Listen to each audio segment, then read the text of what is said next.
سلامي سلامي لقوم كرام بدوا في الظلام. اب اس سیرت کی روشنی میں اور اسلامی تعلیمات کے آئینے میں ہم سب اپنا اپنا جائزہ لے لیں کہ ہماری زندگی میں سچائی کتنی ہے، دیانتداری کتنی ہے، رشتہ داروں کے حقوق کا ہمیں کتنا پاس ہے، پڑوسی کا ہم کتنا خیال کرتے ہیں، کیا ہم حرام کمائی سے بچتے ہیں، کیا ہمارے ہاں مسلمان ہونے کے باوجود ناحق خون نہیں بہایا جاتا؟ ہم تو اس معاملے میں اسلامی تعلیمات سے اتنا دور چلے گئے ہیں کہ اب تو مسلمان کا خون بہانے میں یہ بھی نہیں سوچتا کہ اس کے مارنے میں، اس کا خون بہانے میں مجھے کیا ملے گا. تو ایسے ہی چند ڈکوں کی خاطر گردن کاٹ دی جاتی ہے اور خون بہا دیا جاتا ہے.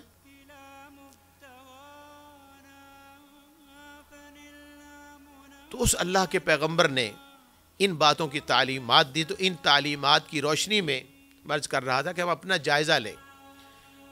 اس پیارے پیغمبر نے آ کر ہمیں بے حیائی کے کاموں سے روکا.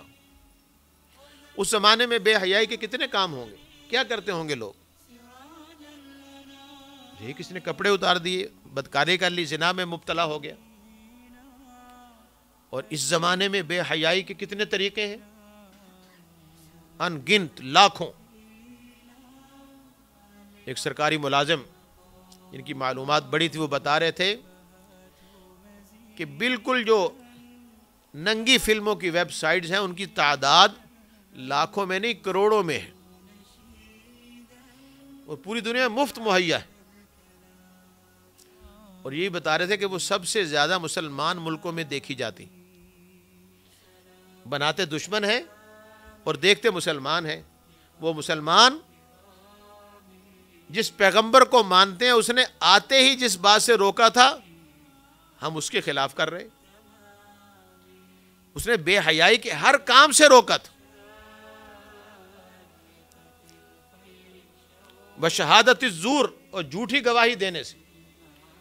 اور مسلمانوں کے ہاں تو جھوٹی گواہی دینا باقاعدہ پروفیشن ہے، پیشہ ہے. آدمی اس کے لیے مستقل تیار رکھے جاتے ہیں. ان کو جو آپ پڑھائیں گے وہ گواہی دیں گے، ان کے فرشتوں کو بھی اس بات کی خبر نہ ہو. ایک دوسری حدیث میں جھوٹی گواہی کو شرک کے برابر قرار دیا گیا. وقذف المحصنہ، کسی بھی پاک دامن مسلمان عورت پر بغیر ثبوت کے، تہمت کہتے ہی اسی کو جو بغیر ثبوت کے ایسا الزام لگانا جس کا کوئی ثبوت نہ ہو شرعی. تو آج الزام پہلے کوئی لگاتا ہوگا زبانی، ایک آدمی، دو آدمی، چار آدمی. اب تو میڈیا کے ذرائع سے گویا لاکھوں کروڑ آدمی بیک وقت الزام لگانے والے اور اس کو پڑھ کر سن کر یقین کرنے والے موجود ہیں. وہ پورا معاشرہ حضور صلی اللہ علیہ وسلم کی سیرت کو گویا اس نور کو مٹانے اور اس کو تاریک کرنے میں لگا ہوا. وہ عمدن جان بوجھ کر ہم اپنے کردار و عمل سے حضور صلی اللہ علیہ وسلم کی سیرت کی نفی کر رہے ہیں، اور ہم اپنے آقا اور اپنے رہبر کے کردار کو، دنیا سے اخلاق کو مٹانا چاہتے ہیں. ہمارا عمل اس بات کا گواہ ہے. حالانکہ یہ وہ چیزیں ہیں جو آج بھی دنیا میں اخلاقیات کی بنیاد شمار ہوتی. جب ہم کہتے ہیں ہمیں اپنے اخلاق و کردار کو بلند کرنا چاہیے اور اس کے لیے غیر مسلموں کے سامنے ہمیں بطور نمونہ کے بننا چاہیے، تو وہ اخلاق اور کردار ہے کیا؟ وہ یہی چیزیں: سچائی، دیانتداری، رشتہ داروں کے حقوق کا پاس کرنا، پڑوسیوں سے حسن سلوک، قتل سے، زنا سے، بدکاری سے، بے حیائی سے، حرام چیزوں سے بچنا. یہ سیرت کا خلاصہ ہے.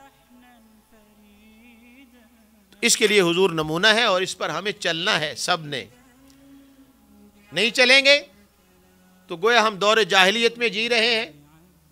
پھر اللہ کی طرف سے جو سزا اور عذاب آئے وہ کم ہے، اور اگر حضور کی سیرت پر ہم آ جائیں، عمل پیرا ہو جائیں، تو یقیناً وہ سب کامیابیاں ہمارا مقدر بنیں گی جو اللہ تعالیٰ نے ان مسلمانوں کو عطا فرمائی تھی جو حضور صلی اللہ علیہ وسلم کی سیرت و کردار کو اپنی زندگی بنانے والے تھے۔